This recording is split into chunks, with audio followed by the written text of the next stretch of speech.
Dzień dobry kochani, godzina 9, trzeci dzień naszej wyprawy, wyjechaliśmy z Temeszwaru.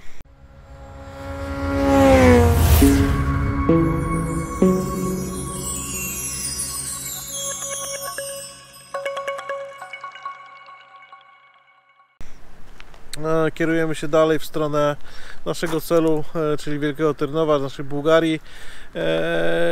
Mamy dzisiaj do pokonania 640 km. Przejechaliśmy już stawkę, na razie się leci całkiem fajnie. Wczesna godzina, w miarę dobra droga, więc tempo podróży całkiem spoko. Pierwszy postój, wreszcie chcemy coś zjeść. Słuchajcie, jesteśmy przemoczeni, wiem, mówiłem o tym, ale autentycznie jesteśmy przemoczeni. Justynka jedzie w butach, w workach foliowych, w butach, ma tak przemoczone buty. Skarpetki suszymy, wdyndają, powiewają sobie z kufra, a ja w tym momencie zakładam rękawice pod siatkę, zobaczymy, czy zgubię je, czy jej nie zgubię. No i co, no i lecimy sobie dalej. Pogoda, ani jednej chmurki. Dzisiaj ani jednej chmurki na razie, ale jest chłodno. Powiem wam, że jest chłodno, jest taki wiaterek dosyć chłodny, ale leci się dzięki temu całkiem przyjemnie. Zobaczymy, kiedy zacznie smażyć. Co, jemy i ruszamy dalej w podróż. Kierujemy się w stronę Żelaznych Wrót Dunaju, tak to się nazywa. Tam będzie przejście graniczne z Serbią. Zobaczymy, ile czasu stracimy na tym przejściu. Tutaj zapomniałem jeszcze wam powiedzieć, korzystając z tego postoju, że wrócił przedwyjazdowy problem z Transalpem odnośnie tej wody w zbiorniku paliwa. Generalnie chodzi o to, że podczas tej ulewy, którą mieliśmy, znowu woda zaczęła się zbierać w kołnierzu dookoła wlewu paliwa. Na szczęście tym razem się najwyraźniej nie przedostała do paliwa, w związku z czym Transalp jedzie, nie krztusi się, nie prycha. Natomiast no, na stacji benzynowej, jak już tylko otwarła korek, to było lekkie przerażenie, bo tam się tej wody zebrało całkiem sporo. Więc nie wiem, o co chodzi. No wrócimy do Krakowa. Trzeba będzie znowu to wszystko rozebrać i zobaczyć. Wydawało nam się, że smacznie nas sprawdzaliśmy, że tam ta drożność jest odpływu, odpowietrzenia tego może nie odpowietrzenia, odpływu tego kołnierza. Najwyraźniej coś tam się gdzieś przycina, tego odpływu nie ma, no ale podobno już ma nie padać, więc ten plus dla nas, ale problem jest, będziemy z nim walczyć. Dobra, teraz ruszamy w trasę, bo szkoda już czasu. Do zobaczenia później.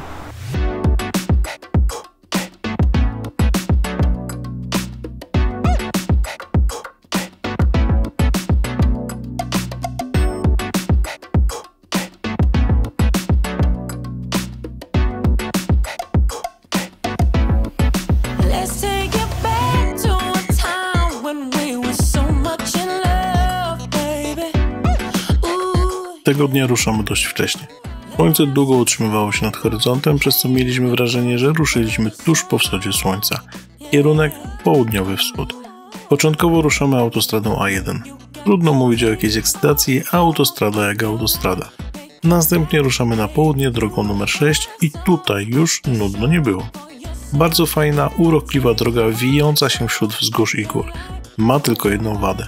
Ogromny ruch tranzytowy, jako że droga prowadzi w stronę granicy serbskiej i bułgarskiej, a dalej do Turcji. Problem na tyle jest poważny, że jeśli utkniecie za tirem, to w zasadzie na długie kilometry możecie zapomnieć o jakimkolwiek wyprzedzaniu.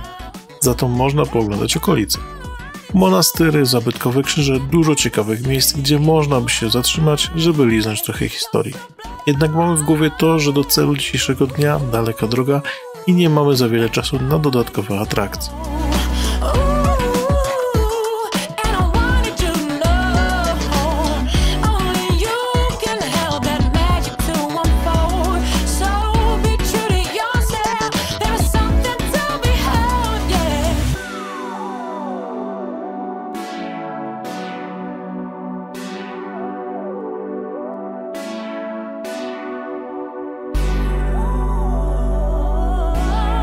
Ta droga prowadzi również na brzeg Dunaju, drugiej pod względem długości rzeki w Europie. Widok jest niesamowity, biorąc pod uwagę, że Dunaj płynie przez aż 10 państw, ma długość 2888 km, jego szerokość w niektórych miejscach sięga nawet 2 km, a głębokość 30 metrów, to ilość płynącej wody wprawia mnie w zachwyt. Coś mniej więcej na kształt Rzędziana, który po raz pierwszy zobaczył Dniepr. O dla Boga, mój jegomość! Noż, tyle wody to ja w życiu nie widziałem. Nasze chwile na ziemi rumuńskiej tego dnia zbliżają się do końca. Postanawiamy, a w zasadzie postanowiliśmy jeszcze podczas planowania tej wyprawy przekroczyć granicę z Serbią w miejscu zwanym Żelaznymi Wrotami Dunaju. Brzmi zacnie, co nie? Jednak jeśli ktoś spodziewałby się czegoś na kształt wrót Argonat z Władcy Pierścieni, to może czuć się z lekka oszukany. Żelazne Wrota Dunaju to przełom tej rzeki, gdzie postanowiono zbudować potężną budowlę hydrotechniczną z zaporem będącą elektrownią wodną. I jak potężna jest to konstrukcja, niech świadczy fakt, że może wyprodukować rocznie nawet 11 terawatogodzin energii elektrycznej. Szczytem zapory poprowadzony jest ruch osobowy, gdzie przed wjazdem i po zjeździe znajdują się posterunki graniczne Rumunii i Serbii. W zasadzie nie mieliśmy żadnego powodu, aby konkretnie w tym miejscu jechać przez granicę. Równie dobrze mogliśmy pojechać dalej do Widinu i przekroczyć granicę bezpośrednio z Bułgarią. Jednak magia nazwy tego miejsca i chęć znalezienia się choć na chwilę w kraju, w którym nigdy nasza stopa nie stanęła, wzięły górę. Niestety zemściło się to na nas trochę później tego dnia. Palące słońce, w którym musieliśmy stać podczas odprawy najpierw po jednej, a potem po drugiej stronie granicy, miało swoje konsekwencje. Ale o tym na koniec filmu. Droga przez Serbię. Jak powiem to, co mi się ciśnie na usta, to będzie, że znowu narzekam. Ale to nie tak, pozwólcie wytłumaczyć.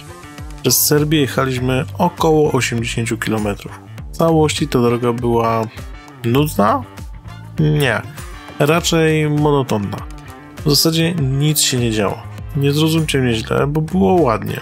Okolice zadbane, droga całkiem dobra, ale w zasadzie cały czas prosto. Zakrętów tyle co kot napłakał. Do tego żadnych większych wzniesień w okolicy czy lasów, czy choćby drzew. Z jednej strony o tyle dobrze, że mały ruch i prosta droga umożliwiały bardzo szybki tranzyt. Z drugiej można się było znudzić. I nie chcę, aby to, co powiedziałem, wybrzmiało jako moje zdanie o całej Serbii.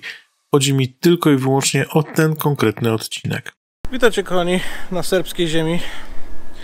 Prawie połowa trasy za nami, 290 km, do pokonania jeszcze około 350. Za dosłownie 10-20 km stąd jest granica bułgarska. Nareszcie, wreszcie cel naszej podróży, mam nadzieję, że zostanie osiągnięty.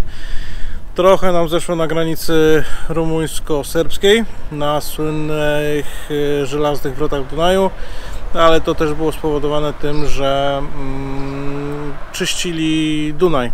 Generalnie pas był zamknięty, ruch wahadłowy, światła itd., ale było też momentami nieprzyjemnie, bo część ludzi się wpychała w kolejkę, część ludzi była agresywna w związku z tym, więc my tak po cichutku tam się udało przejechać, ale zrobiło się w pewnym momencie nerwowo.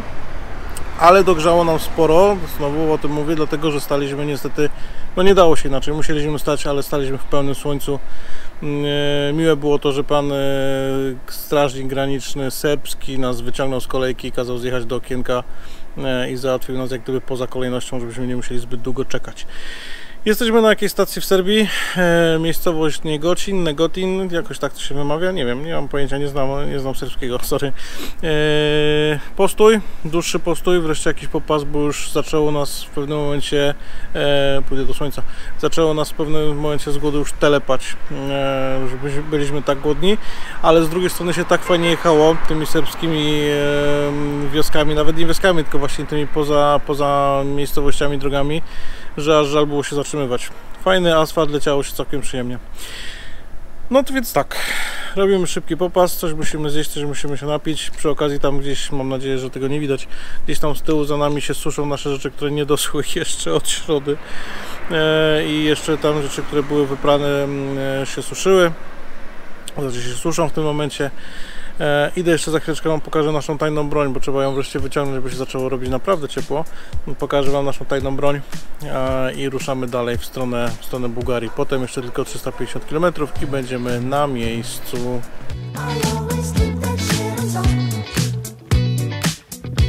Tajnej broni jeszcze w tym momencie wam nie pokażemy, bo jak się okazało, na stacji nie było wody, która dla nas była niezbędna. Ruszamy dalej. Jeszcze chwila, jeszcze dwie, jak śpiewał Dom o zielonych progach i wjedziemy do Bułgarii. Zanim to jednak nastąpi, czeka nas jeszcze jedna kontrola serbska na wyjeździe. Problem polegał na tym, że wybraliśmy małe, zapomniane przez Boga i ludzi przejście graniczne, gdzie kompletnie nic się nie działo. W związku z czym strażnik był bardzo znudzony i chcąc zabić tę nudę zaczął się doszukiwać. A ten dokument to do którego motocykla? A ten motocykl należy do kogo? Ale tu się przegląd skończył, a tu nie ma ubezpieczenia. Oj, podniósł mi ciśnienie i to bardzo. Mając w pamięci, co wydarzyło się kilka dni wcześniej i mając w perspektywie cofnięcie z granicy przez znowu braki formalne, nogi się pode mną ugięły. Ale przecież specjalnie drukowałem przed wyjazdem potwierdzenia OC i kilka dni wcześniej robiłem osobiście przegląd obu maszyn, bo kończyły się pod koniec sierpnia. Czyżby diagnosta nie wbił pieczątki? Wbił, tylko Serb popatrzył w złą rubryczkę w dowodzie. Jak już ciśnienie zeszło i wszystko zostało wyjaśnione, pojechaliśmy dalej. Na granicy bułgarskiej totalny luzik. 2 minutki i dalej w drogę. Co Unia, to Unia. A może Bułgaria? Tutaj zatrzymujemy się na pierwszej stacji benzynowej. Czas skorzystać z dobrodziejstw cywilizacji. Potrzebujemy trochę wody, aby namoczyć kamizelki. Naszą tajną broń. Opowiemy o niej więcej w ostatnim odcinku serii. Teraz wystarczy powiedzieć, że ratowały nam skórę podczas tego wyjazdu. Jeśli o odcinku przez Serbię powiedziałem, że był monotonny, to o tej drodze przez Bułgarię mogę zdecydowanie i odważnie powiedzieć, była nudna. Ciągnęła się jak flaki z olejem, jak to mawiają. Kompletnie nic się nie działo. Nie było nawet na czym oka zawiesić. Majaczące gdzieś w oddali góry to za mało, by wzbudzić nasze zainteresowanie. Z perspektywy czasu wiem już, że inne regiony Bułgarii były zdecydowanie ciekawsze i przyjemniejsze. Jednak tego dnia nuda. Nawet nie za bardzo było się gdzie zatrzymać, żeby odpocząć. Zero parkingów, lasów, czegokolwiek odsuniętego od drogi. Zatrzymaliśmy się na poboczu, czymś w rodzaju parkingu. Ale syf, smród i hałas pędzących z nadmierną prędkością tirów nie pozwolił na jakikolwiek odpoczynek. I prawdopodobnie właśnie ta nuda, znużenie i zmęczenie słońcem, które tak dało nam w kość na wrotach, spowodowały, że oboje z Justynką straciliśmy czujność i koncentrację. Doprowadziło to niestety do zdarzenia, które o mały włos nie zakończyłoby definitywnie naszej wyprawy.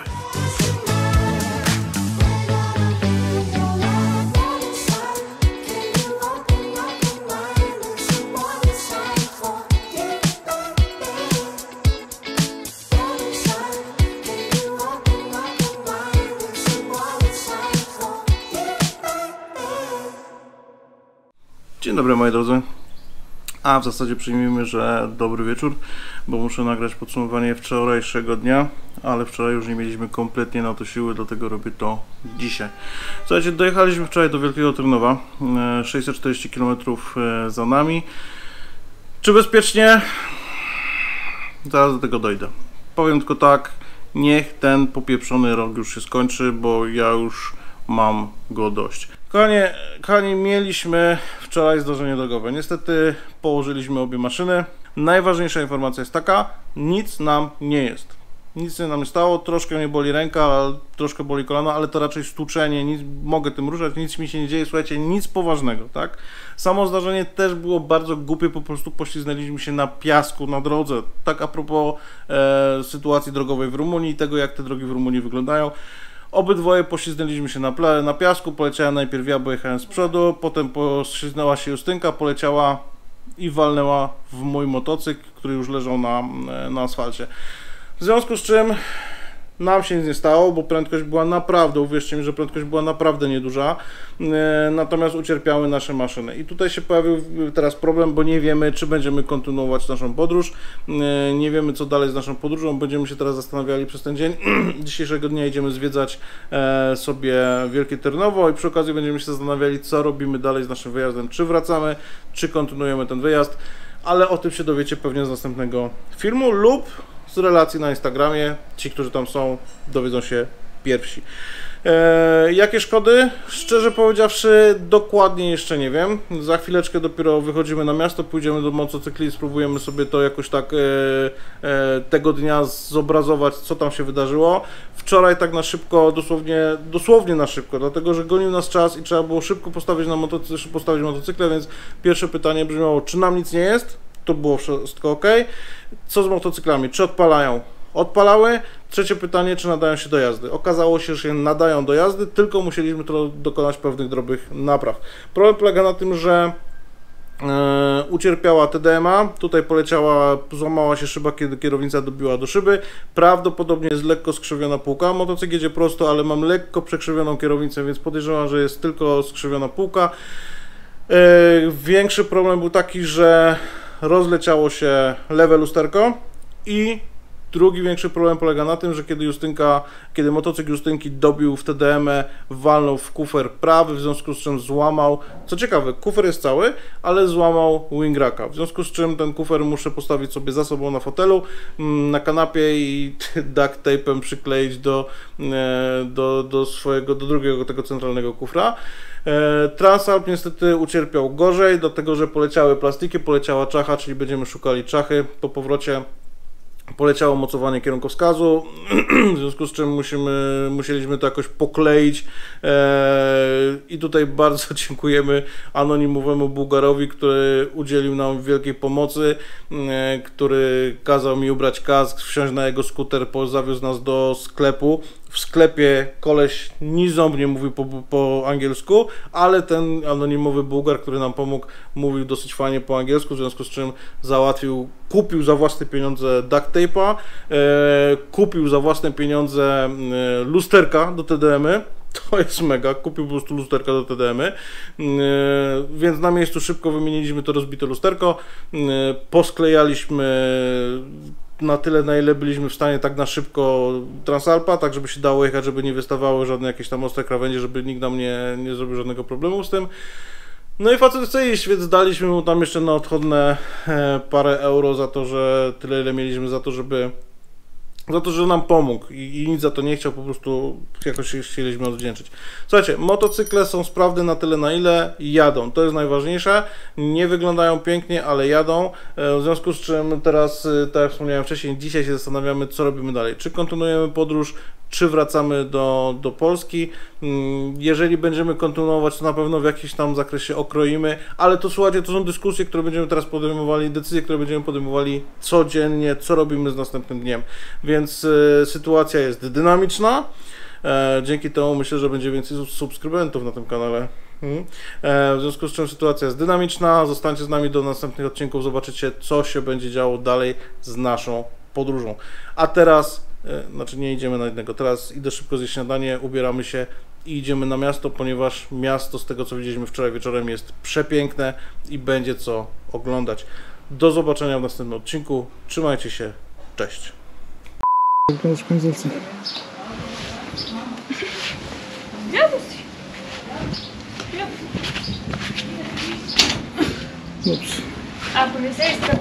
Nie, tak nie zrobię, nie chcecie tego oglądać.